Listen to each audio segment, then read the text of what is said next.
Bom, gente, bom dia para todos.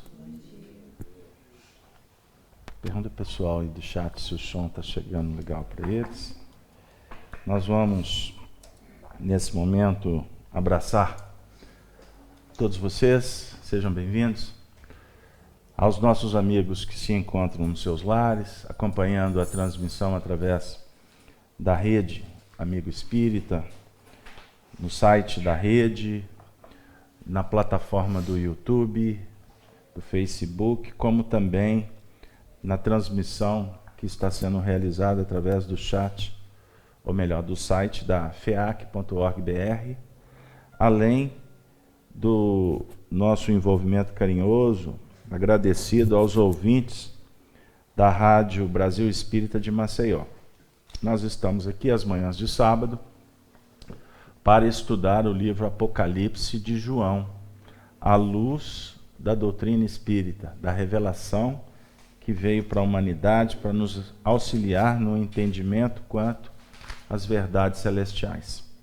O livro Apocalipse é o último livro da Bíblia, Apocalipse que significa revelação, tirar o véu. Nós estamos trabalhando especificamente com o capítulo 6º. Capítulo 6º. Deu um branco aqui no início. É porque a veste é branca, por isso que deu um branco. É mesmo, Júlio. Então nós estamos trabalhando o 5º selo. E vamos fazer a leitura a partir do versículo 9 até o versículo 11. Vocês estão observando que eu estou, nas últimas semanas, lendo poucos versículos, porque a gente já está procurando já adentrar nesse portal aqui do 5º selo, porque a expectativa é que semana que vem a gente já abra o 6º selo. Certo? Então vamos lá. Versículo 9. E havendo aberto o 5º selo, vi debaixo do altar as almas dos que foram mortos por amor da palavra de Deus e por amor do testemunho que deram. E clamavam com grande voz, dizendo: Até quando, ó verdadeiro e santo dominador, não julgas e vingas o nosso sangue dos que habitam sobre a terra? E foram dadas a cada um compridas vestes brancas, e foi-lhes dito que repousasse ainda um pouco de tempo, até que também se completasse o número dos seus conservos e seus irmãos, que haviam de ser mortos como eles. Bom, o 5º selo é uma passagem importante no processo do aprendizado. Na caminhada setenária, nós já estamos na segunda metade da trajetória, até chegarmos no número 6, que define para nós aspectos transcendentes que remontam às conquistas definitivas. Períodos de muitos testes, testemunhos. Então aqui, no 5º período, em tese, nós já saímos daquela condição da evolução na massa. No contexto social. Nascendo, morrendo, tornando a nascer. Tal a lei. Aqui nós já estamos conversando sobre um batismo que transcende. Aí eu posso até dizer aqui que o batismo de João, o batismo da água, é um batismo que fundamenta os processos que vão nos colocar na antessala de um outro batismo, que é o batismo do fogo. Então, historicamente, João Batista traz a água. A água representa a reencarnação, renovação, ciclos. Né? Nós temos nas estações o período das chuvas, que vem para sanear o ambiente e irrigar a terra para que haja o novo plantio. Nosso corpo com sua estrutura água, nosso corpo com estrutura mineral, o planeta Terra, planeta água. Então, é uma conjugação importante e simbólica para que a gente verifique a misericórdia de Deus que vai nos concedendo os ciclos de evolução, a misericórdia que nos coloca diante de possibilidades. Nós podemos traduzir a misericórdia pela lei de probabilidade. Todas as vezes que estamos numa situação difícil, quando surge uma possibilidade, é a misericórdia que se manifesta. Fiz-me claro? É Deus que se revela. Deus se revela na possibilidade, mas Ele não se expressa na concretude. Porque a concretude compete ao Filho construir, elaborar e ajustar. Certinho? Isso é sutil, é filosófico, mas é muito gostoso de se trabalhar. Porque aí Deus deixa de ser aquele Deus punitivo, Deus que privilegia, né? Aquele Deus que vai definir que a nossa felicidade é a nossa infelicidade. Ou Ele nos liberta para o campo, ou Ele nos coloca num cárcere privado, numa região infernal. O Deus que vem aqui para te curar, o Deus que vem aqui para salvar o seu filho. Embora todas as ações no bem, na luz, na bondade, estão representando Deus. Entender? Nós não seríamos loucos de tirar Deus do contexto, porque se tirar Deus do contexto, coagula o universo. Para tudo. Para tudo.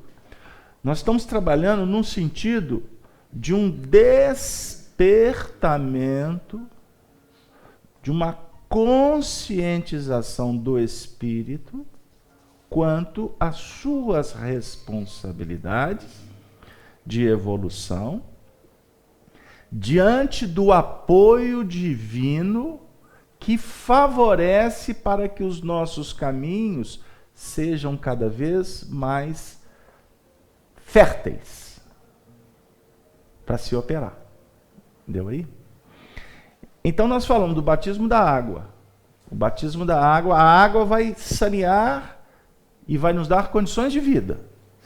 Sem água não se vive. Sem água não se concebe a reencarnação. Lá na questão 232 até 236 do Livro dos Espíritos, nós vamos estudar os mundos transitórios. Mundo transitório não é mundo que tem vida. É um ambiente que os espíritos estagiam, mas lá a planície, o terreno é estéril, porque não tem água. Não tem água no seu sentido da vitalidade. Certo?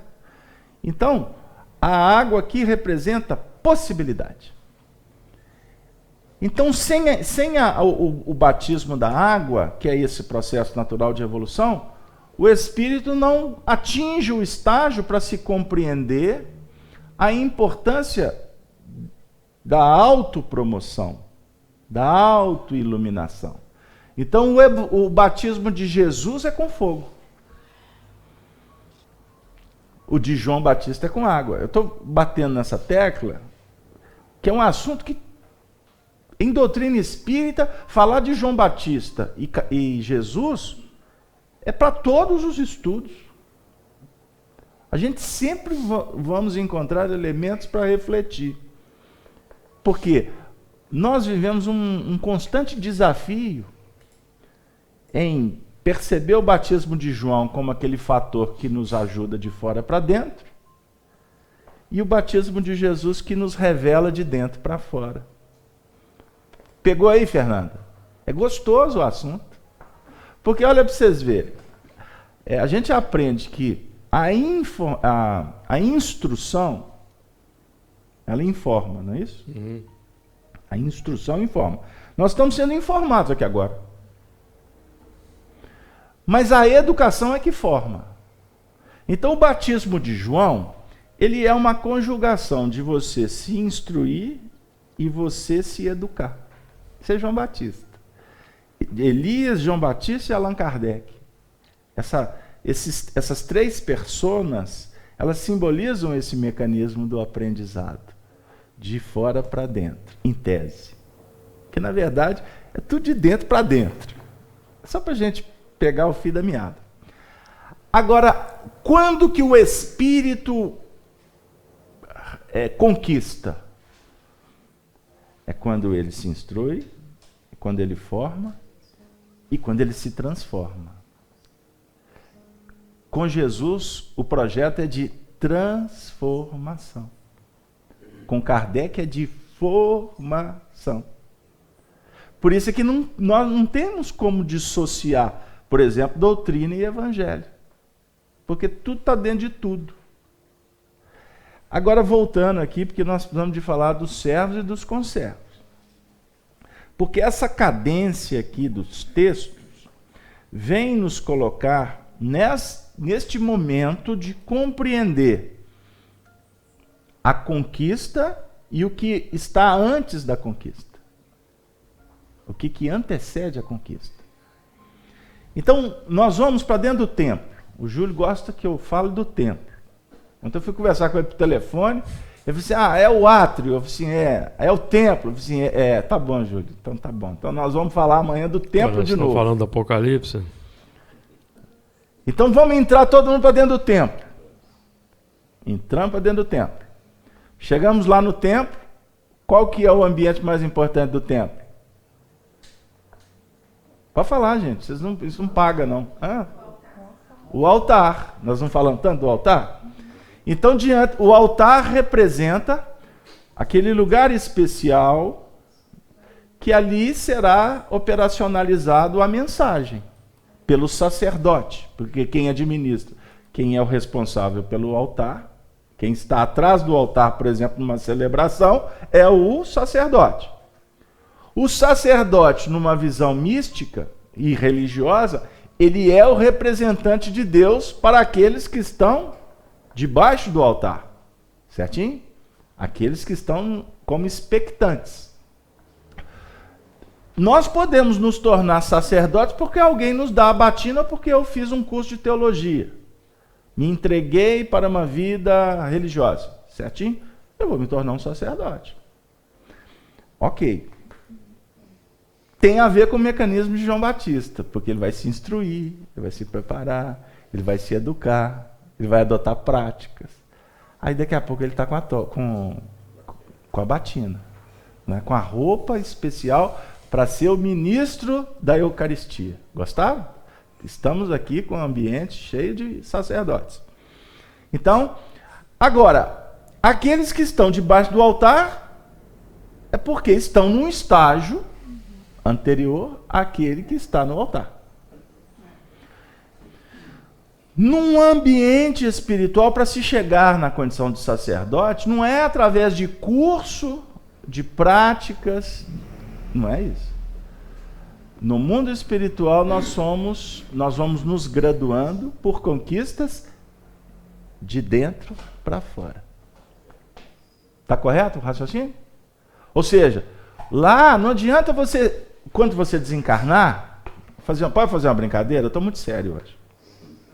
Não adianta você aqui falar que é amigo do Chico Xavier. Aqui até adianta, né? Porque você vai ter destaque, né? Você pode, você é amigo do Chico? Que poxa, eu queria ter sido amigo do Chico. Que bom. Fechou. Quando o indivíduo estiver diante do testemunho, é muito simples a gente entender. Você está diante de uma dor de cabeça. Você está diante de um problema orgânico pesado. Você vai se lembrar que você é amigo do Chico Xavier? Ter sido amigo do Bezerra, ter convivido com Emmanuel no mundo espiritual, vai mudar o processo? Não. Porque é você com a sua dor. É você com o seu testemunho. Agora, é óbvio que a partir do momento em que você, convivendo com Chico Xavier e com outros, você será estimulado a entrar no batismo de João. Porque eles já estão no batismo, eles já estão, como se em tese, concluindo o batismo de João, e já estão vivendo um processo de transformação pessoal. Eles já estão começando a fazer luz. Eles estão deixando aquela condição de receptores para operadores, de atendidos para atendentes. Certinho? Esse processo é que vai garantir para nós, inclusive, um selo, uma autoridade. Já que eu falei de fazer curso, preparar e vestir a batina, por exemplo, no caso aqui, a conquista espiritual vai garantir para nós uma alteração no nosso campo magnético, energético, o nosso perispírito. Então, a veste branca é o que está representando o que brota da sua intimidade. Júlio, você está querendo falar da veste branca? Entra em cena. Essa veste branca, você já disse bem aí a respeito do processo, que é o recebimento por misericórdia de uma investidura a ser interiorizada, a ser eleita pela prática, pela busca pessoal. Então é o processo assinalado pelo dois batismos, evidentemente, que é o batismo da informação, da instrução, que mesmo para que eu aceite a informação, eu preciso abrir a porta do coração para a informação. Porque se eu não me predisponho pela abertura do coração para a informação, eu nem adentrei ainda o terreno do primeiro batismo. Então essa informação nova que chega, ela precisa ser depois dinamizada. Porque a dinamização ou a vivência é que vai promover a incorporação, e a incorporação é a irradiação daquela condição que eu recebi por misericórdia. Isso acontece muito no mundo espiritual, quando nós somos recolhidos das colônias espirituais, por exemplo, e nós, saindo dos processos de reajustamento expiatório das regiões inferiores, em que nós manifestamos o arrependimento, então nos é concedido uma titulação por misericórdia a ser desenvolvida na Terra, a ser praticada na Terra convenientemente, quando eu merecia retornar numa condição complexa para a reencarnação. Então, aqui nós fazemos aquela conexão com a questão da vingança que nós estudamos no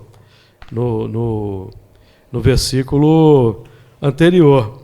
A vingança como sendo a ação da lei de causa e efeito, que nós até merecemos, mas a misericórdia de Deus, ela não, você não precisa de reencarnar sob o regime da ira ou da vingança, porque Deus não pune, Deus não castiga.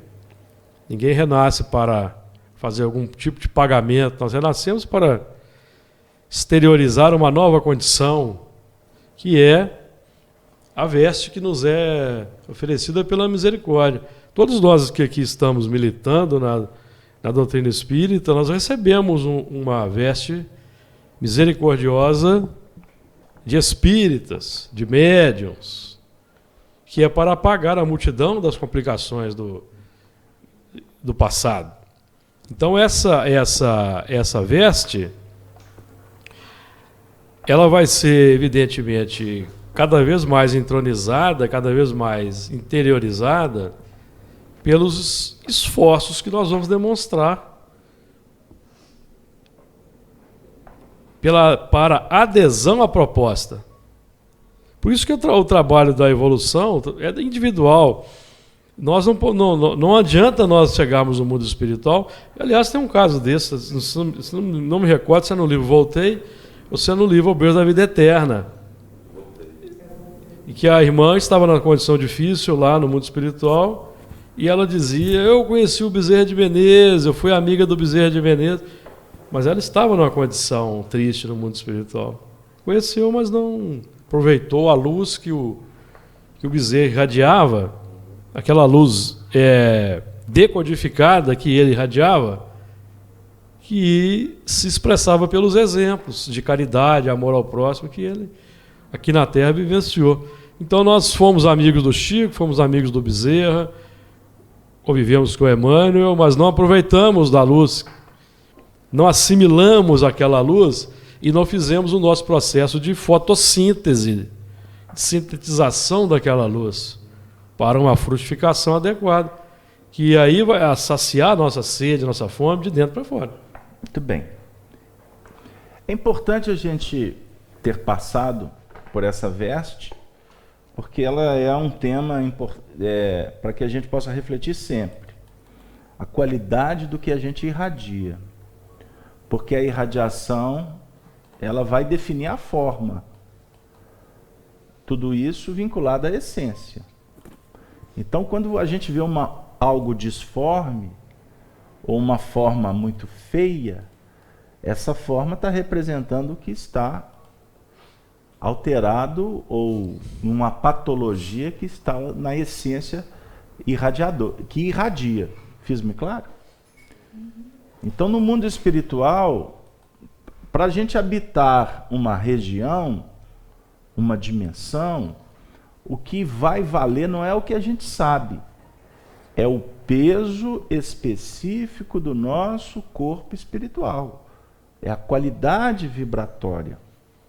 Então não adianta a gente desencarnar e chega lá no mundo espiritual, puxa a vida, o indivíduo toma consciência, desencarnei. Então tá, agora eu quero encontrar com todo mundo que já desencarnou. Meus entes queridos. Não é assim. Não funciona dessa maneira. E não tem privilégio.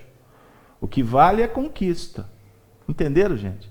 Isso é muito importante. Porque o grau de felicidade que nós elegemos e investimos no aqui vai redundar no depois. Teve uma certa companheira que me disse assim: puxa vida, eu gosto tanto da doutrina espírita, me identifico tanto com as palestras, com os livros, mas o que acontece comigo é que eu me sinto numa condição de ser obrigado a fazer o que os espíritas fazem, porque senão eu vou para o umbral. É uma maneira de interpretação muito comum, muito corriqueira. O indivíduo entende como o processo como algo obrigatório, algo impositivo, como se alguém estivesse tomando conta da nossa evolução. Tanto é verdade que a gente age conforme a sociedade nos observa. Tem muita gente que deixa o espiritismo por isso. Eu queria ser espírita, mas eu não vou poder fazer isso, não vou poder fazer aquilo, não vou poder fazer aquilo outro. E muitas pessoas nos procuram.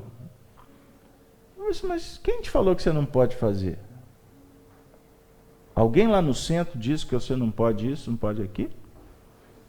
Se tiver alguém lá fazendo isso e for na minha casa espírita, me conta que eu vou ter que chamar um indivíduo para bater um papo. Porque uma das coisas mais extraordinárias do espiritismo é a liberdade que ele nos concede. Vocês assistem aqui na FEAC palestras que, por exemplo, vai destrinchar vícios, comportamentos complicados? Vocês assistem isso aqui? Quando alguém começa numa palestra, eu já fico assim: sai disso. Mentalmente eu já lanço a onda mental. Embora a gente sabe que é importante. Então tem casa espírita, tem lá curso para vencer isso. Tem casa espírita que faz seminários para isto, para aquilo outro, etc. Fantástico, importante. A nossa linha de trabalho não é essa. O escopo do trabalho com Kardec e Emmanuel, prestem atenção, é de falar sobre o mecanismo da mente, sobre como que nós podemos reproduzir o Evangelho e o Evangelho nos proporcionar bem-estar e, naturalmente, isso vai nos dar um nível de consciência X para que nós possamos descobrir o que compete e o que não compete. Não sei se eu estou sendo feliz na minha exposição. Entenderam, gente? Vários departamentos para cuidar da massa. E eu até separei um texto do Honório aqui. Já o Honório em espírito, no livro Evangelho por dentro, Doloroso Panorama, lição 15, que o Honório cita o capítulo 9 de Mateus, versículo 36, aquele versículo assim: vendo as turbas, compadeceu-se delas, porque estavam maltratadas e abandonadas, como ovelhas que não têm pastor. Então Jesus, vendo as turbas, ele compadece dela. O que o Espiritismo proporciona para nós é que nós nos sensibilizemos para o sofrimento, para as turbas que estão lá fora. O que é turba? O que é turba? O ato de turbar, não, né? O povo. A massa do povo. Turbas. Que pode ser massa, pode ser turba de espíritos. Pode? Como pode ser turbas, massas compactas, de vícios, de complicações que nós temos de ordem moral aqui dentro. Então, a análise do Evangelho é lá e é cá. Nós temos que ir para voltar. Essa é a dinâmica. Então, Jesus se compadece. Então, Jesus se compadeceu é abrir um templo para nós. O templo da oportunidade. Aí a oportunidade nos convidou para entrar. Pô, o que tem ali? Eu não sabia o que tinha dentro do templo, não. Eu estava precisando de Deus. Ou eu estava precisando de água. Eu estava precisando de pão, de veste. Eu estava... Quantos espíritos que narram para nós em reunião mediúnica que estavam andando por aí, né? Uhum. Tudo escuro. De repente, lá na frente... Vocês já andaram na natureza aí? No breu? No breu? Já andaram no breu? De repente pintou a luz lá onde que o Judas feriu o pé. Porque a meia furou antes, a bota um pouco antes, lá no finalzinho. Ah, gente, você vê aquela luz ali. O que brota dentro da gente? Esperança. A Deus. Lembra que eu falei da Deus, probabilidade, possibilidade? Aí o Espírito fala assim, pô, eu vi uma luz. Nossa, mas eu caminhei tanto... Mas como foi difícil chegar nessa luz. Aí, de repente, a luz era essa casa. Aí, agora, estou aqui, estou bebendo água, estou sendo acolhido. Isso é narrativa de espíritos. Agora, imagine um espírito falar que viu a luz e que teve que andar muito. Imagine o tanto de selo que ele teve que abrir. Quantas dimensões que ele teve que passar. E tudo isso é no campo mental, tudo é dentro da intimidade. Por isso é que eu não vou, aqui na FIAC, parar o estudo de evolução, vou encostar o livro dos Espíritos, vou deixar de fazer parábola, estudar o Apocalipse, cartas de Paulo, para fazer aqui curso disso e daquilo. Isso não nos interessa. Aí a sociedade, vocês vão encontrar muitos departamentos benditos sobre a ótica divina que vão fazer, que estarão cuidando da turba. Aqui nós precisamos de entender que a multidão representa os desafios nossos. Pode ser por aí, Júlio? Lógico. Os desafios. Os Sempre. desafios. Os desafios para que a gente possa ir vencendo-os gradativamente. E esses desafios, todos eles estarão apresentando para nós uma dose do nosso interesse pessoal, que é um assunto que Allan Kardec bate o tempo todo. O que atrapalha a sua evolução, Gerson? Interesse pessoal. A minha, a sua. O que como dizia o Chico Anísio, né? O que atravanca o progresso? Estão lembrados? Atravanca o progresso? Vocês não estão lembrados. Porque o que atravanca o progresso? A ignorância atravanca o progresso. Era do Chico Anísio mesmo, não era? É. Acho que é um personagem lá. Que fala assim. Depois vocês lembram. É Chico City. Então, atravanca o progresso. Atravanca o progresso. É ignorância. E a ignorância é que mantém o espírito sentado em cima dos dois pilares, que é o orgulho e o egoísmo. Vocês estão lembrados que no Evangelho segundo o Espiritismo a dica é, para vencer o interesse pessoal, o que nós temos que fazer? Combater o orgulho e o egoísmo. Como? Qual que é a dica que os Espíritos dão lá no Evangelho? Anota, Vaninha, para você trabalhar em casa, no chat. Quando você estiver no chat... Ô, gente, a Vânia está aqui. Avisa para o pessoal que a Vânia está aqui hoje. Corpo presente. Piedade. É a lição. Acha para nós, no Evangelho segundo o Espiritismo? Júlia é bom nisso. Piedade. A piedade é a dica para a gente vencer o interesse pessoal. Piedade é se compadecer com o padecimento. Não é? O prefixo com e o padecer como sufixo. Então é você estar junto da dor, do padecimento. Porque quando nós abrimos o coração para atender a dor do semelhante, nós estaremos deixando de observar, levantando a cadeira do orgulho e do egoísmo. Pegaram aí?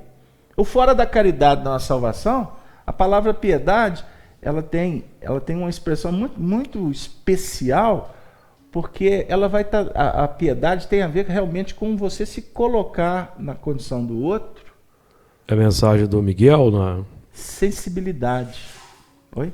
Dá uma passada por ela aí que você vai achar a frase dizendo sobre a piedade. Qual que é a frase, você lembra mais ou menos? Não, que a piedade é o mecanismo para que nós vençamos o interesse pessoal. É isso aí. Certo? Por quê? Nós estamos dentro do templo. Existem aqueles que estão lá, representando a mensagem que vem do alto. E o interessante é que eles são os servos do Senhor. Eles não se colocam numa condição de estar acima do altar. Porque o que está acima do altar é a mensagem, é a essência. Mas os servos são aqueles que entendem a mensagem, decodificam essa mensagem e vão operar conforme a mensagem. Junto com quem? Com aqueles que são os chamados conservos do texto aqui. Ou seja, conservos é estar junto dos servos. Fala. A respeito da piedade. Destrincha aí para nós, porque senão eu me perco lendo. Pega uma frase que te chama a atenção dentro do contexto que eu falei e traz para nós. Eu te agradeço. Ficou claro aí, gente?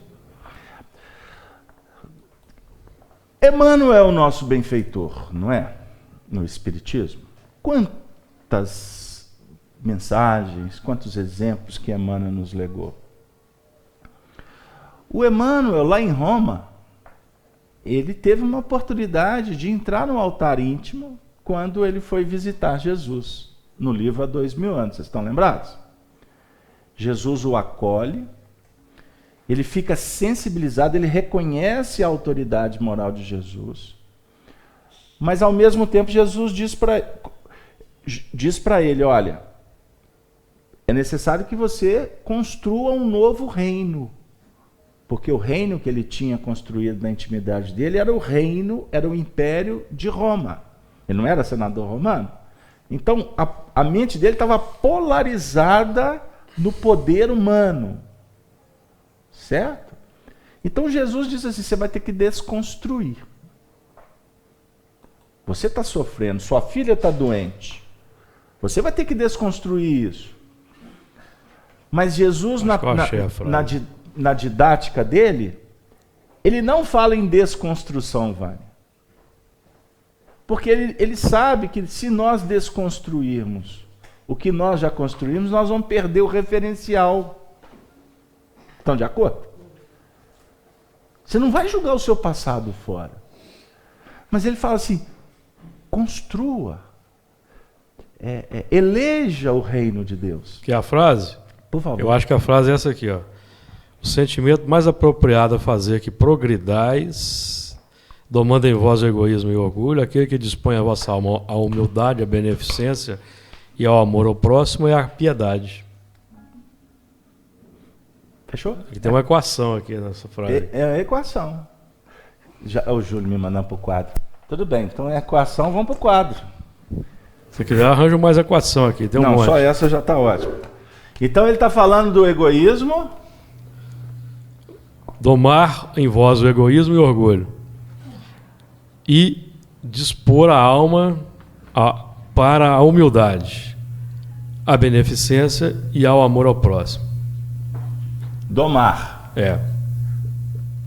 Então tem domar o orgulho e o egoísmo.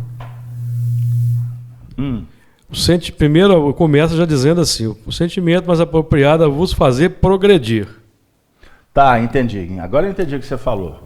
Então, para que a gente atinja o progresso, nós temos que trabalhar com orgulho e egoísmo. O que é diferente de orgulho e egoísmo?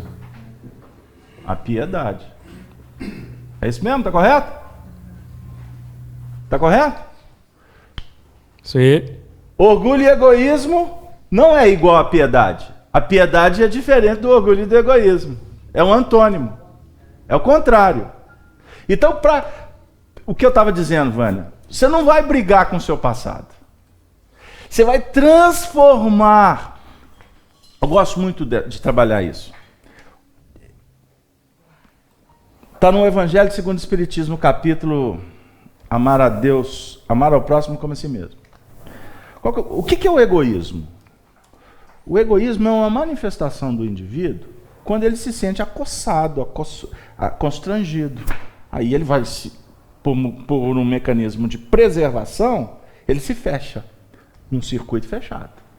É autodefesa o egoísmo. Então, o que causa o problema é que a gente coloca uma dose de orgulho no egoísmo. Porque o orgulho te impede de sair daquela redoma fechada. Captaram aí? Eu sou poderoso. Então, já que eu me fechei, eu não me abro. Mas você se fechou, eu repito, por conservação. O indivíduo bate. O que você vai fazer? Você vai travar. Certo? Você vai se fechar. Aí eu só vou pensar em mim, não vou pensar no outro, porque ele só bate. Aí a gente trabalha numa sociedade, Luiz, que a gente muitas vezes fica o tempo todo convidado a se fechar, porque é uma competição feroz. Certinho? Então, o convite aqui sobre a piedade é no sentido de, através do abrir o coração para a dor, nós automaticamente entramos numa outra fenda que nos faz esquecer esse mecanismo de ficar com espada na mão se protegendo. Você vai sair para operar. Vai lá dar o passe. Quando você está no seu consultório atendendo seus pacientes, você não está pensando em você mesmo. Em tese. Você está pensando no bem-estar do outro. Ah, Carlos Alberto, mas esse é o ganha-pão dele. Ok.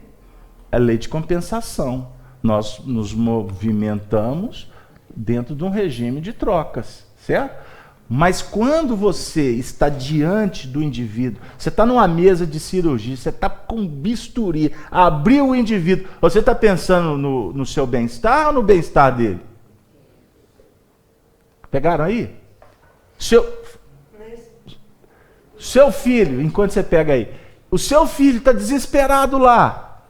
Na hora que tu sai para estender a mão para o seu filho, sai daí, você não está pensando em você, você está pensando nele. É uma manifestação de um sentimento nobre.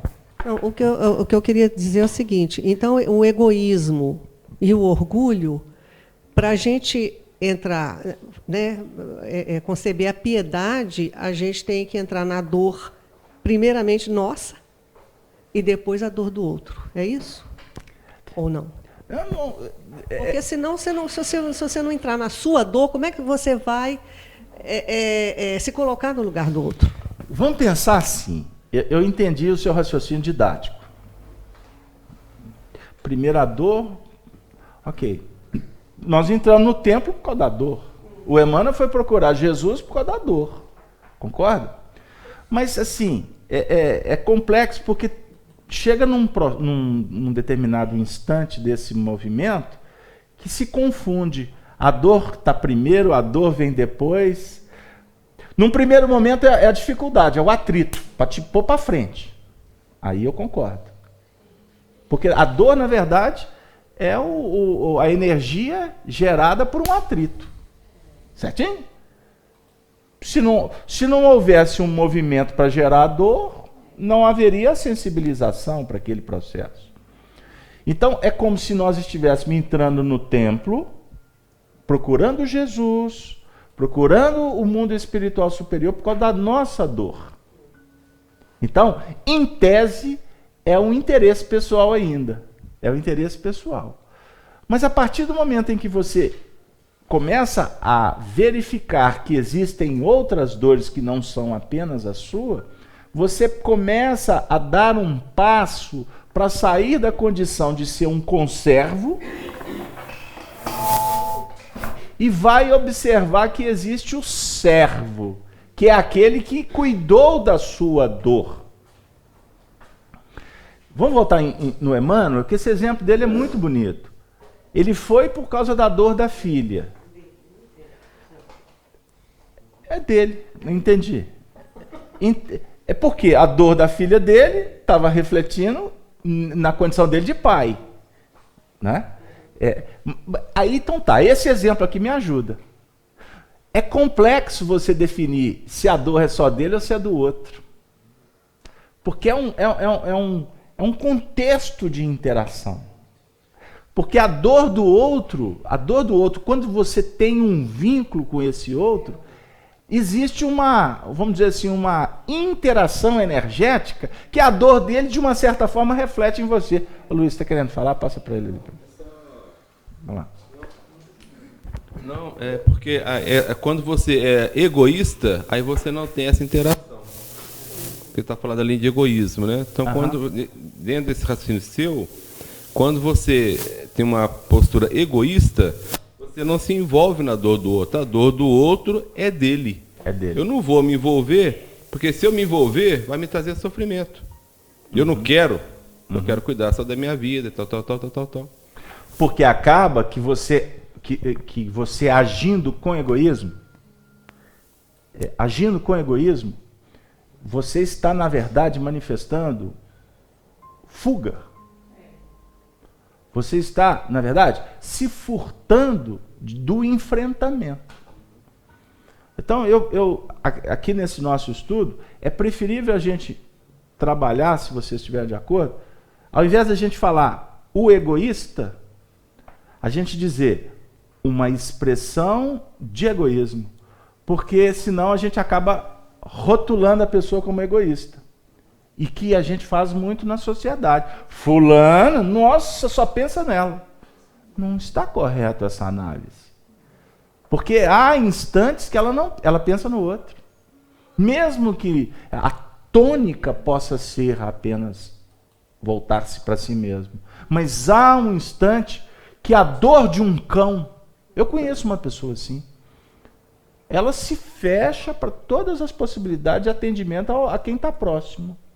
Mas ela é vinculada a cães.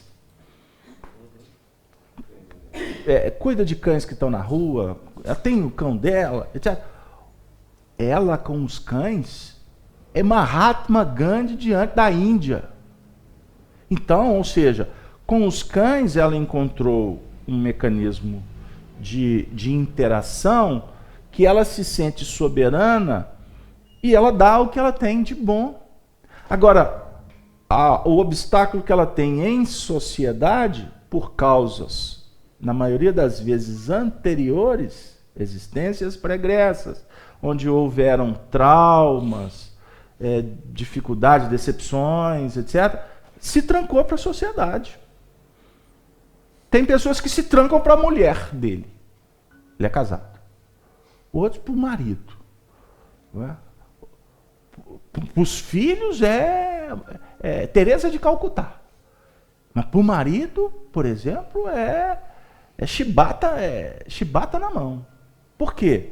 Não merece. Ou porque houve. Pegaram aí, eu estou tentando exemplificar só para a gente sair dessa vibe. Porque, por exemplo, voltando para o Emmanuel teve aquela oportunidade com Jesus, ele volta para casa cheio de conflitos, cheio de dúvidas, porque quando a gente está diante da luz, gente, essa luz nos inocula, é uma semente que é lançada dentro do coração da gente, que ela começa a reproduzir na hora. Na hora. Isso tem autoridade. O que é isso? O que está me acontecendo? Nossa, eu fiquei todo arrepiado, né, Júlio? Fiquei com dor de cabeça. Senti um êxtase. Pode ser de várias maneiras, mas foi inoculado ali alguma coisa. Aí ele volta, chega em casa. Qual que é a cena que o Emmanuel se depara? A filha, que estava mal quando ele saiu de casa, ela sentada na cama tomando um caldo que a Ana, a serva, olha para vocês verem, que bonito, hein? Essa foi sem querer, os espíritos que agora que trouxeram. A Ana dando um caldo reconfortante para a Flávia. A Ana era a serva da casa.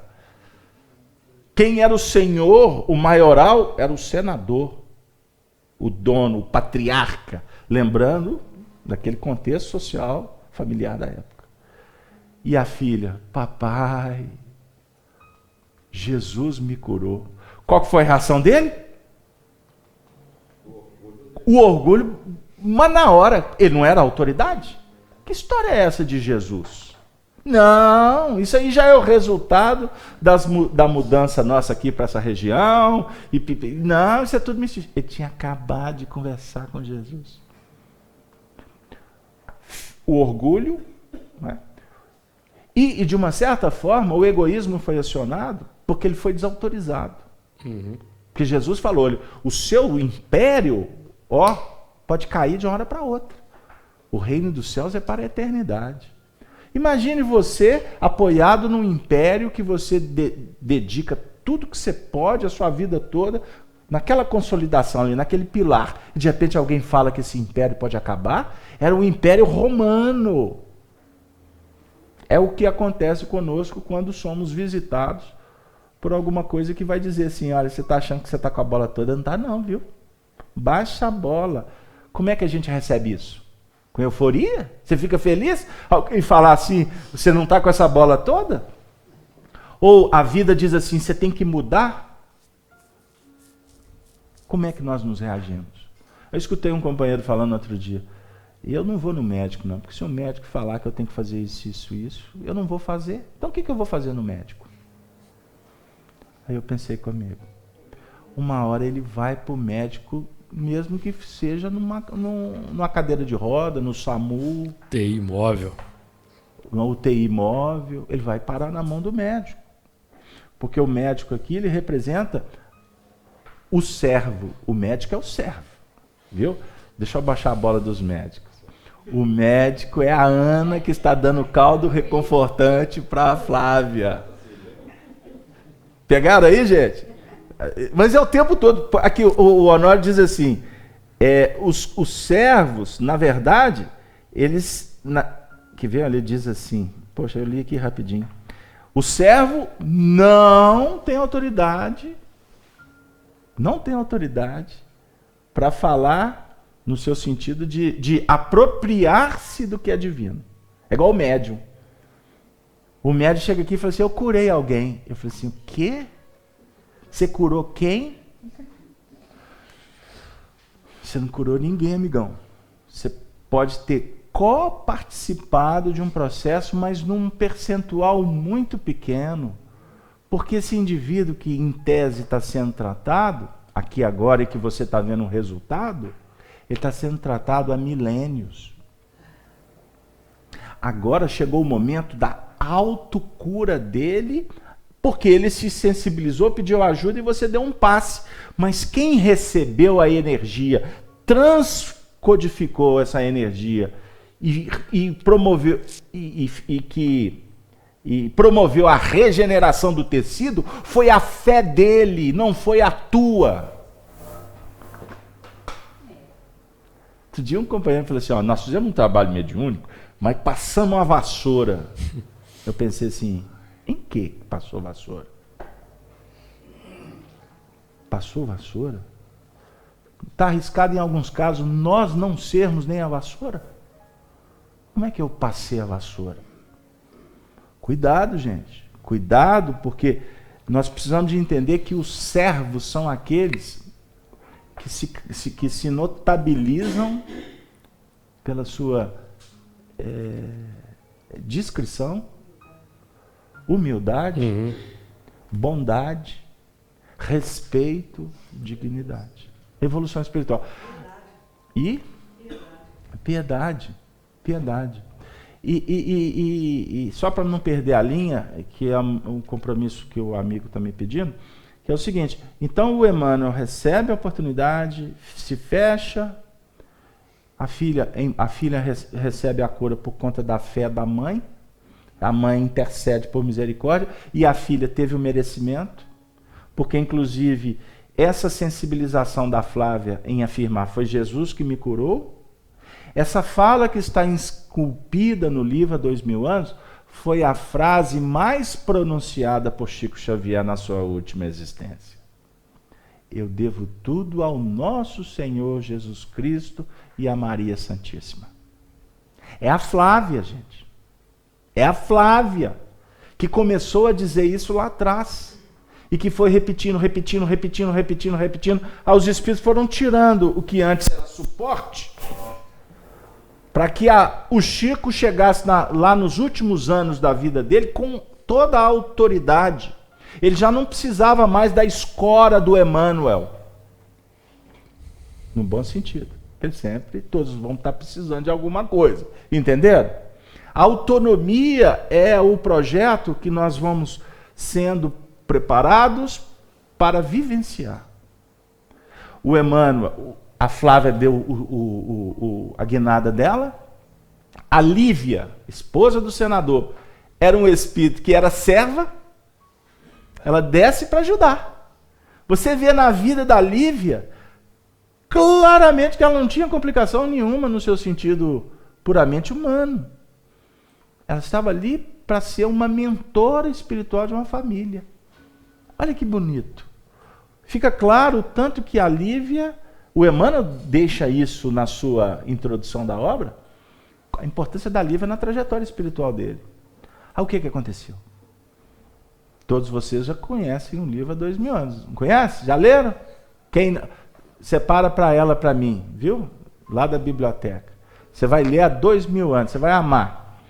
Aí o Emmanuel começa a ter a oportunidade, naquele contexto ali, perder a esposa, a dor. A perda da esposa começa a trazer para ele as dificuldades. Ele se desespera tanto porque nós temos a providência divina nos colocando uma escada. Uma escada para a gente poder utilizar e trocar uma lâmpada. Uma escada para a gente passar de um andar para o outro. A escada é um instrumento para a gente utilizar, mas não adianta só a escada. Você que tem que se movimentar nessa escada. Certinho? Então a espiritualidade chega um momento que ela, depois que ela te informa, Jesus informou Emmanuel. Deu todos os elementos para ele. Mas como ele se fechou, ok, você já tem informação, agora vamos tirar a escada. Jesus tirou a escada dele. Não tirou? A Lívia era uma escada, simbolicamente. Aí ele vai ficar o quê? Agora você tem que se movimentar, meu amigo. Você já sabe que tem uma distância aqui entre um andar e outro. Você tem que construir a sua escada. A Lívia, ó, foguete que foi embora. E quando ele fala sobre alma gêmea, que causa uma polêmica danada no nosso meio, o Emmanuel está falando sobre vinculação espiritual. Que muitas vezes esses espíritos têm um papel tão importante na nossa vida, porque só de estarem próximos, no seu sentido mental e espiritual, eles nos proporcionam bem-estar, estímulo, vontade de acertar. Porque a gente quer estar com eles. Aí a Lívia, vai embora. E alma gêmea, deixa eu só explicar, porque senão eu vou para o caldeirão só por causa disso. Eu posso ir por outros motivos. Alma gêmea não significa que é um espírito metade do outro. Mas o Emmanuel destrincha esse assunto dizendo de raízes profundas de vinculações. Raízes profundas de vinculação. Não existe parentela espiritual? Kardec não fala para gente? Então nós temos parentelas espirituais, que são aqueles espíritos que estão como aqui agora, criando um ambiente para todos aqui, ó, para que a gente não perca a força de vontade, para que alguma coisa, as vibrações, os sentimentos deles, de uma certa forma, construam uma escada virtual. Tem hora que eles esticam as mãos para que a gente possa perceber a importância de subir essas escadas. O Emmanuel desencarna, reencarna depois como escravo, porque ele teve muitos escravos, ele escravizou muita gente. Ele reencarna como escravo e judeu. E tinha que ter nascido na Grécia para receber a instrução, a filosofia grega. Estou me referindo a Nestório. Nestório. Aí é outro livro, tá? 50 anos depois. Vai chegar tudo na sua mão. 50 anos depois. Pra você ver, ó. Só que agora você tem 50 anos para ler. Para estudar esse assunto. Agora, aonde que o Honório queria que a gente chegasse?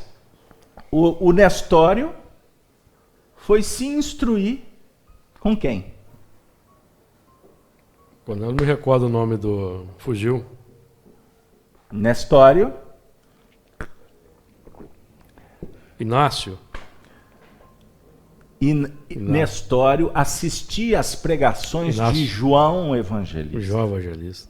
João Evangelista. Como cristão. Enquanto ele era garoto. Quando ele era garoto. Ele era garoto. Depois ele teve a oportunidade de conviver com Inácio de Antioquia. Não é? Mas enfim, ele foi ali preparado. Até que um tempo depois, ele já adulto, ele vai lá nas catacumbas, quando ele foi ser preso e depois levado ao martírio, ele substitui Policarpo de Esmirna, um dos pais da igreja, do cristianismo naqueles tempos. Aí você vê essas histórias, o que o Emmanuel está dizendo para a gente?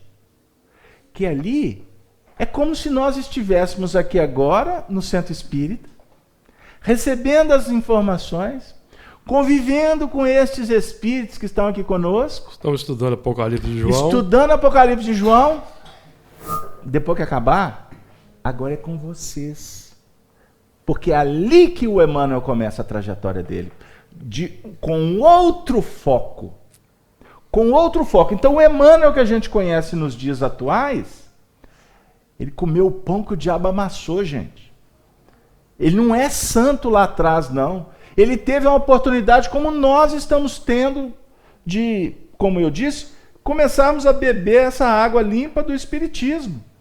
Daqui para frente nós vamos ter que observar ele como servo e sair dessa condição de conservos para nos tornarmos servos.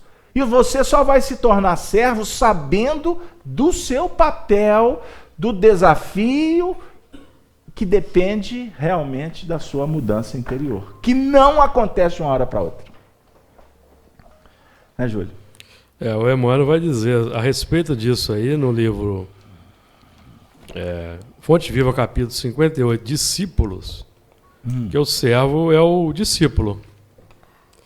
Se candidata a ser discípulo. Então ele vai dizer assim: se buscamos a sublimação com Cristo, ouçamos os ensinamentos divinos.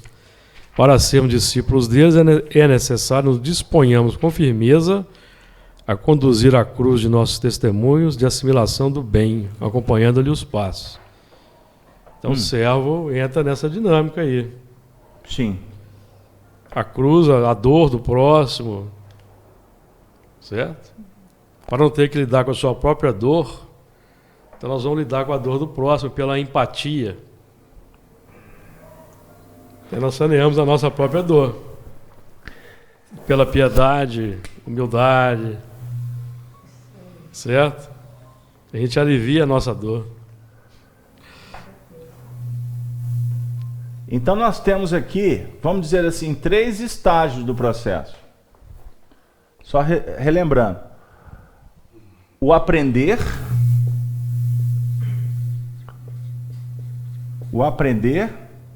o assimilar e o realizar. São 3 estágios imprescindíveis no processo. O aprender tem a ver com a primeira vinda de Jesus. Vamos pôr aqui para quem quiser anotar. Primeira vinda.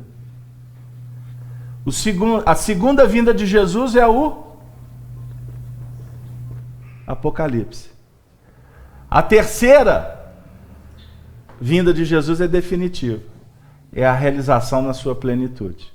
Então, a primeira vinda de Jesus, nós estamos ainda enamorados com ela. Nós estamos aqui estudando as parábolas, Jesus curando, criando uma sintonia. Porque o desafio é quando a gente entra no segundo estágio, que é da assimilação.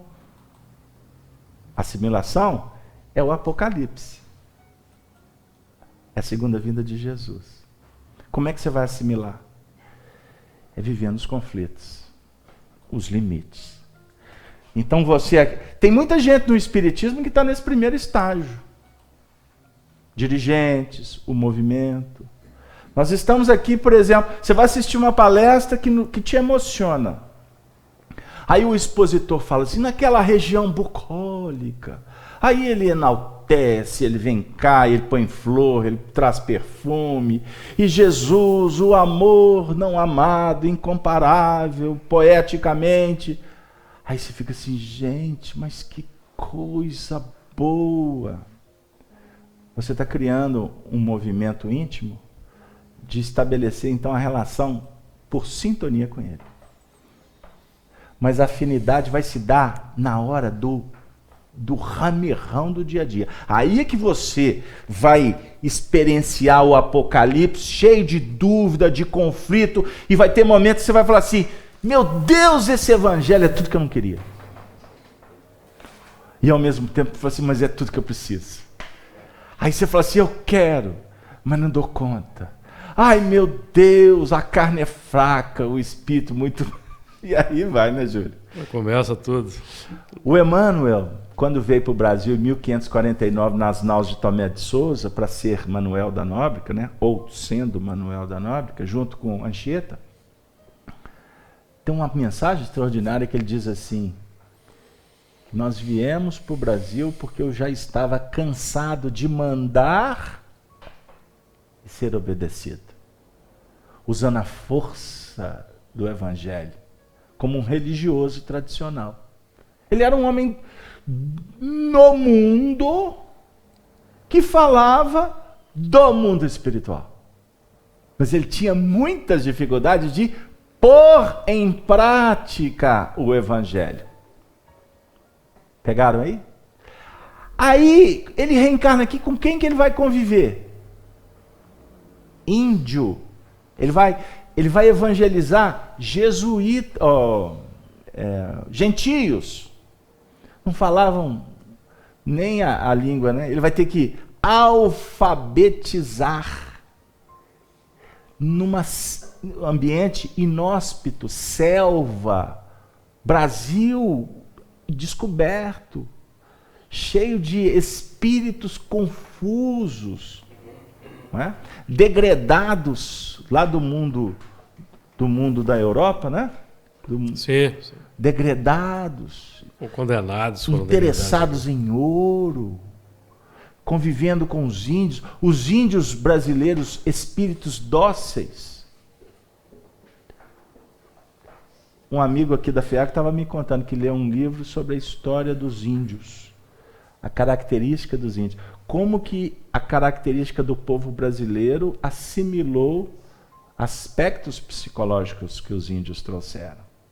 O aceitar passivamente.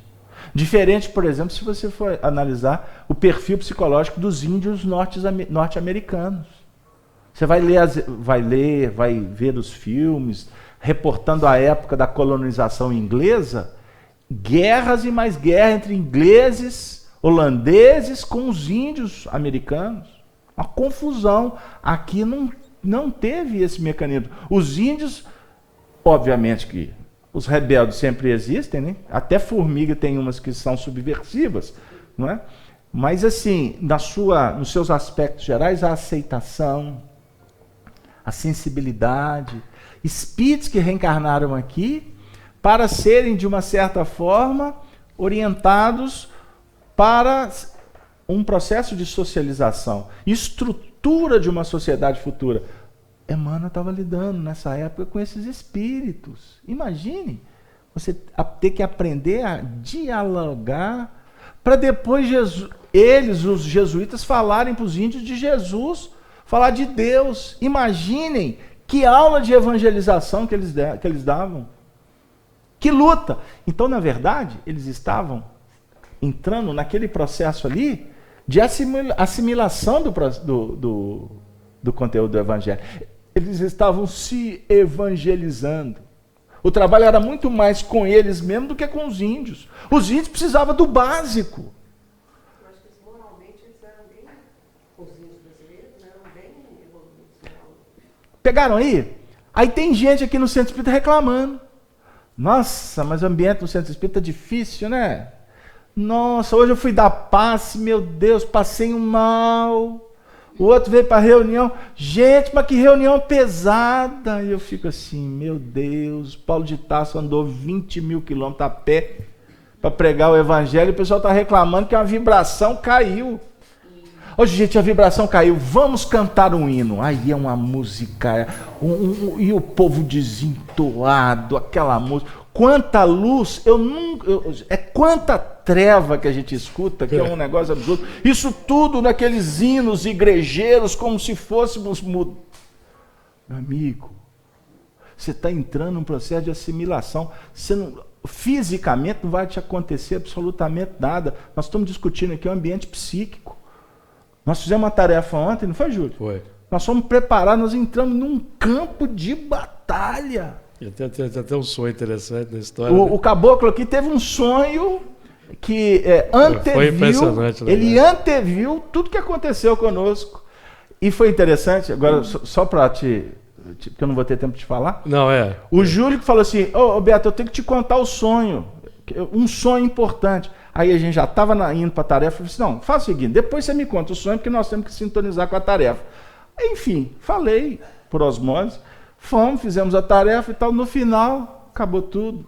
Eu falei assim, agora vamos nos reorganizar. Uai, Júlio, você falou que tinha que me contar um sonho. Aí ele foi contar um sonho. Eu falei, Júlio, foi tudo que aconteceu na tarefa. Ele deu uma gargalhada, não é que foi mesmo. Quer dizer, até para narrar o sonho, ele teve que narrar depois, circunstancialmente, para comprovar que nós fomos na tarefa antes. Porque quando você entra para fazer um trabalho espiritual, você não está entrando ali com peito e coragem, não. Muitas vezes nós somos levados em espírito a uma preparação do ambiente, não é? Você entra em sintonia com aqueles espíritos que você vai atender. Esse estudo que está sendo feito aqui, ele ao longo da semana ele foi preparado. Não é, Júlio? Nós discutimos esse tema aqui a semana inteira. Isso aqui pode caber lá, isso aqui tem a ver, fica essa tarefa para você, essa fica para mim. Nós estamos sintonizados. No momento em que nós estamos criando essa sintonia com esse altar simbólico, que é a mensagem, a vontade que os espíritos querem operacionalizar aqui, é óbvio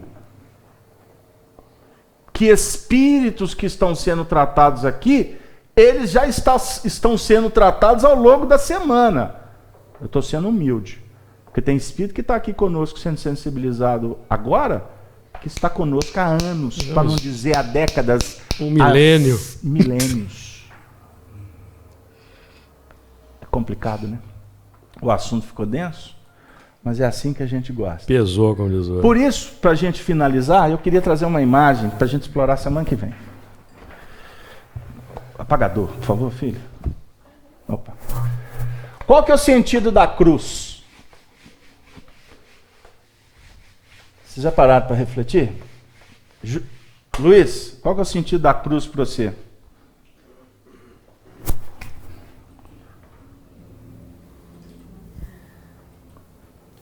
Sentido... A cruz é um local de, do ponto de vista humano, de você, além de punir, você torturar uma pessoa. A cruz, ela representa o esforço próprio de você se responsabilizar pelo aquilo que você é, pelo aquilo que você faz, e a partir dessa responsabilidade você assumir o compromisso de conduzir aquilo que lhe é seu. Pode continuar falando. Além de conduzir o que é nosso, da mesma forma que aconteceu com a época de Jesus, temos que estar sempre atento com aqueles que estão ao nosso lado, porque as cruzes, elas não são construções exclusivamente nossas. A cruz que o outro carrega, provavelmente eu tenho pelo menos uma parcela no peso daquela cruz, porque nós convivemos, né? Nós nos influenciamos, nós nos interrelacionamos, e assim, a dor que o outro tem, ela não é exclusivamente dela, não é fruto só dos erros dela, vamos dizer assim, ou das dificuldades que ela traz. Uma boa parte da dor que ela traz foram coisas que eu posso ter falado, ações que eu tive e que gerou um pouco de dor naquela pessoa também. Então eu tenho que reconhecer isso, né? E abrir mão do orgulho que eu trago e do egoísmo que eu trago para poder também ajudá-la, porque eu tenho responsabilidade na cruz dela também. Então, dentro desse contexto nosso, de servos com servos, sensibilizar-se para a dor do semelhante, dos conservos, é manifestação de uma consciência que está a caminho do objetivo certo. A massa, os conservos, eles não têm ainda essa condição de operar sabendo que esta operação vai lhes libertar.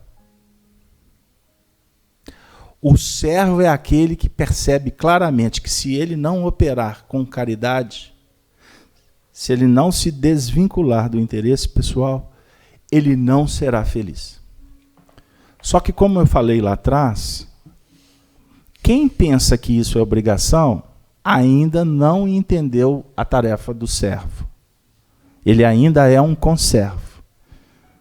Era esse ponto que a gente discutiu há 4 semanas atrás, e eu perguntei para ele se ele lembrava. Ele falou assim, eu não. E eu falei assim, muito menos. Então agora estou relembrando aqui, viu, Júlio? Muito bem. Com a ajuda dos universitários. Da diretoria da universidade, vamos falar assim. Que fica reitoria. melhor. A reitoria da universidade. Então, é muito importante a gente pensar nisso. Não como um fator impositivo de fora para dentro, mas no sentido de buscar aquilo que verdadeiramente tem a ver com a nossa felicidade. Preenchimento da alma só se dará pelo trabalho. Vencendo qualquer sentimento. Porque a culpa, na verdade, é orgulho. Por que nós nos sentimos culpados? Estamos sendo vaidosos, julgando que nós somos detentores da felicidade do outro. Muitas vezes, né? Então, a cruz, o sentido da cruz, sentido já nos apresenta aspectos que têm a ver com a direção. Sentido é direção, e o sentido fala para nós, portanto, de sentimento, concorda? Então a cruz tem a ver com a direção que nós damos para o nosso sentimento, o nosso coração. Então essa cruz pode ser a cruz pesada. A cruz pode ser uma roda que está promovendo o progresso. Depende do seu ponto de vista. Pegaram aí? Então, eu não venho ao centro espírita porque eu sou obrigado, no sentido de que eu vou lá porque eu vou... Não. Eu estou no centro espírita porque eu tenho uma responsabilidade no processo da minha evolução. Porque eu me identifico com a tarefa que o centro espírita me apresenta, e essa identificação preenche os espaços vazios e dá um sentido para a minha vida. Eu estou colocando em primeira pessoa, que aqui agora eu tenho que falar em meu nome. O que eu faço, a maneira com que eu concebo. Nós estávamos ouvindo no caminho, eu vou voltar aqui, ainda temos uns minutinhos. Nós estávamos ouvindo uma comunicação psicofônica do nosso querido Chico Xavier, no dia 29 de agosto do ano de 2012, por ocasião do aniversário de 90 anos de Arnaldo Rocha, numa comunicação na União Espírita Mineira, através do médium Wagner Paixão. Mensagem íntima que eu não posso divulgar. Mas a essência a gente pode falar. Porque o Chico começa a comunicação cantando uma música. Uma música que era uma música que eles, na época, cantavam juntos, quando comemoravam o aniversário. Arnaldo me relatou esse fato. Ninguém daquele agrupamento ali conhecia essa história. Você vê a autenticidade. Aí o Chico falou assim, ô Naldinho, essa voz de taquara rachada continua a mesma, mesmo aqui no plano espiritual. Mas nós viemos aqui para te abraçar e te felicitar pelos 90 anos. Você está recebendo aqui no mundo espiritual uma coroa. Uma coroa. É um coroamento, os seus 90 anos. Aí o Chico disse assim, não estamos nos referindo aos louros de Roma. Nós estamos falando de um coroamento espiritual, porque você se converteu. Você saiu da condição de conservo e se tornou um servo. Então, para quem conhece um pouco da trajetória espiritual do Arnaldo Rocha, que nós contamos em nosso livro, Chico, Diálogos e Recordações, vocês vão encontrar ali um espírito que caminhou muitas vezes rebelde, muitas vezes fechado no seu orgulho. E lá no livro Ave Cristo nós vamos encontrar o Tassiano. É uma obra magnânima. O Chico foi utilizado como um servo para contar a história daquele que estava do lado dele, o Arnaldo Rocha. Que lá nos tempos do cristianismo do século III, reencarna junto com um servo, que era o pai dele espiritual, Frei Pedro de Alcântara. E ali o Frei Pedro pede para o mundo espiritual para reencarnar, para ajudar o filho Tassiano, um conservo. Olha que extraordinário. Eu contei a história do Emmanuel, agora estou falando do Arnaldo. E aí o Arnaldo reencarna como Tassiano e continua ainda cruel, fechado, naqueles pontos. Tinha uma dificuldade incrível com o Evangelho, com Jesus. Tem uma situação que o Tassiano manda tirar os cães numa criança que tinha acabado de cantar uma música para ele, mas era uma música que ele identifica como uma música de cristãos. Aí os cães são soltos e a criança é assassinada. Essa criança, inclusive era um dos amigos deles, aqui que viveram aqui em São Paulo. Naquele momento, o Tassiano está cravando uma trajetória de muita dor, porque antes ele era cruel com os adversários, como líder, general, mas ali ele imputa um sofrimento para uma criança indefesa, entre aspas. Então ali ele cravou um problema. E foi uma marca que ele demorou 1.700 anos para tirar. 17 séculos. E ali o Chico, no dia 29 de agosto, porque ele nasceu no dia 29 de agosto, sob a tutela de Bezerra de Menezes. Sabiam disso? Porque Bezerra de Menezes é um dos espíritos que se comprometeram com Jesus, com Frei Pedro de Alcântara, para ajudar Arnaldo. Vocês vão encontrar o Bezerra de Menezes no livro como Apio Corvino e Frei Pedro de Alcântara como Quinto Varro. Tem um determinado momento no livro que o Quinto Varro passa a ter o nome do Apio Corvino. É uma história belíssima que vocês devem estudar. Mas eu estou chamando a atenção nesse ponto para mostrar que todos que estamos aqui agora, cada um na sua posição, o Emmanuel hoje como diretor espiritual do trabalho, ou o Arnaldo hoje se candidatando para ser um líder no mundo espiritual amanhã, no plano espiritual, né? Nas próximas encarnações, enfim. Como cada um de nós que estamos aqui estudando. Nós estamos sendo preparados num curso para a gente compreender a importância de nos tornarmos servos e termos as vestes brancas. E veste branca é salpicada pelo sangue, por isso é que ela fica branca. Os cristãos lá de trás deram a vida por isso. Então, para a gente não entrar no campo da idolatria e, ao mesmo tempo, não nos sentirmos os menores dos menores. Olha o que eu vou dizer. Vocês, todos que estão no chat, quem sabe nós não fazemos parte daquela turba de espíritos que assistimos às pregações lá nas catacumbas? Por que nós temos identidade com João Evangelista, com Pedro, com Paulo? No meio espírita existe uma identidade muito grande, uma corrente muito forte, identificada com Paulo, por causa da conversão dele, ou porque nós já lemos as cartas de Paulo e elas nos beneficiaram durante milênios?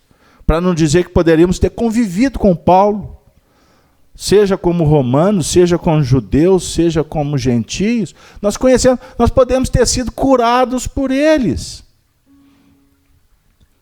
O próprio Emmanuel, quem sabe nós não cavalgamos com Emmanuel em Roma? Quem sabe nós não fomos amigas de Lívia, de Alcione, desses personagens? Por que eles refletem tanto na nossa intimidade? Nós temos que parar de bobagem, de ficar assim, não, mas são... Para com isso. São amigos. No mundo espiritual, são espíritos simples. São servos. Se eles não fossem simples e amigos, eles seriam representantes de Jesus? Não. Por isso eu digo, Jesus está perto de você. Muito mais do que você imagina. Não pensa nele lá, não. Pensa bem. Pensa nele. Na hora que você estiver fazendo arroz, quem sabe ele está ali te ajudando a fazer arroz. E até falando, ó, vai queimar. Baixa o fogo. Baixa a bola. Abre o olho. Então a cruz, para finalizar, o Honório disse... Eu estou repercutindo o pensamento dele. O sentido da cruz dentro desse contexto define o seguinte: a cruz nos vincula às bases da nossa evolução. Por isso é que ela tem que ser ela é fincada na terra. as bases do nosso trabalho, ali estarão as cruzes. E ela também fala para nós do futuro. Por isso que a haste superior se projeta para o infinito. É a nossa ligação com Deus. É a manifestação da intuição. Então a intuição desce do alto para irradiar na base que você tem que operar. E no caso, a horizontal da cruz representa o trabalho que nós temos que fomentar. Belíssimo. Por isso é que se antes empunhávamos a espada para combater o próximo, o semelhante, com Jesus essa espada se transforma em cruz. E ela jamais é empunhada para degladiar com o outro. Ela tem que ser fincada nas bases que é o nosso coração.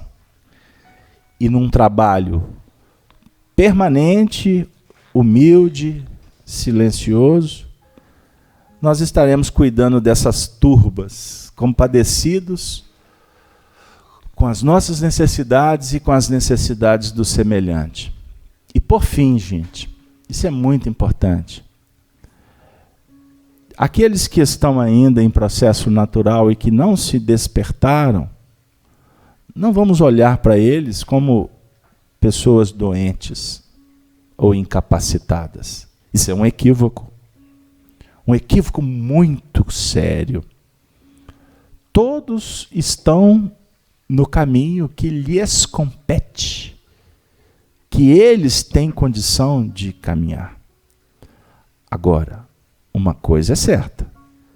Se nós estamos nos descobrindo e nos tornando responsáveis, não tenha dúvida que é um passo à frente. Apenas isso. É um passo à frente na caminhada da evolução. Mas estes que ainda não se despertaram, ou que se despertam, esquecem, retornam, abandonam, eles podem dar passos mais objetivos do que os nossos amanhã. Então não cabe julgamento. Não cabe condenação ou absorção. Absorção, né? Não. Não cabe. Cabe nós abrirmos o coração e vibrarmos nas faixas superiores do amor. E o amor te traz felicidade. O amor não te dá tristeza. Você pode ter aflição, dificuldades, mas o amor te dá júbilo íntimo, felicidade que preenche e garantia para que a gente possa continuar sintonizado com a alegria que dimana dos céus, dos espíritos bondosos que nesse momento estão conosco, nos felicitando, nos abençoando e também envolvendo a todos que estão conosco nos seus lares. Apocalipse é revelação. E nada no mundo é tão importante do que descobrir a verdade. Porque só a verdade é que liberta. Sem peias, sem máculas, sem culpas. Nada disso. Te liberta para você caminhar. Eu contei quinta-feira, vou contar aqui porque a entidade está conosco. Desculpem para quem estava quinta-feira, eu vou repetir, é rápido. Eu fui num velório quinta-feira e num determinado momento eu fiz uma prece lá, eu me recolhi um pouquinho da sociedade envolvida, fiz a minha prece, envolvi o companheiro que desencarnava, aí eu saí e eis que eu vi um espírito sofrendo. Aí, e quando eu o vi, obviamente que se estabeleceu a conexão psíquica. Então eu cheguei para ele e perguntei, o que está acontecendo com você? Aí ele disse assim, eu estou muito sem esperança. Aí ele falou assim, o que é isso aqui, moço? Era um jovem. O que é isso aqui, moço? Aí eu falei para ele, isso aqui é um jardim, é um bosque bonito, olha para você ver.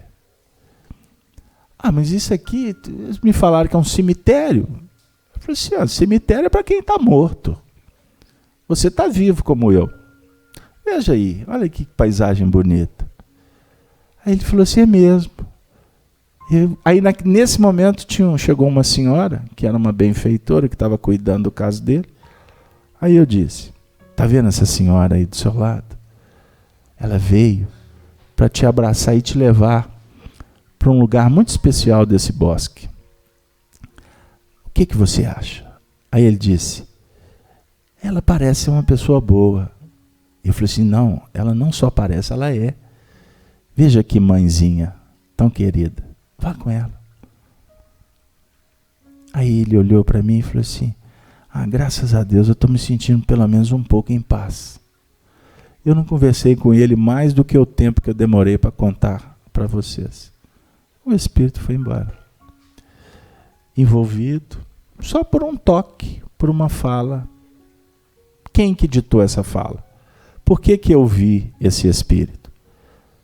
Porque me foi permitido e confiado uma tarefa. Agora, eu poderia ter N comportamentos diante daquele fato. Estou vendo um espírito. Isso é o místico. É o médium que sai por aí falando que está vendo espírito, que está conversando com o espírito. Puro misticismo. Eu poderia falar, não, é mesmo, é um cemitério isso aqui. Você se lascou. Você morreu. Enfim. Poderia conversar com ele coisas que não tinha absolutamente nada a ver. Estou apenas dizendo para vocês que a tarefa ela é muito mais simples do que se pensa. Mas para exercê-la, só com amor e com dedicação a Jesus. Desculpem, desejo a todos um bom final de semana, que possamos na próxima semana estarmos reunidos. Eu gostaria de pedir a nossa querida Vânia, hoje será a poetisa intérprete do mundo espiritual.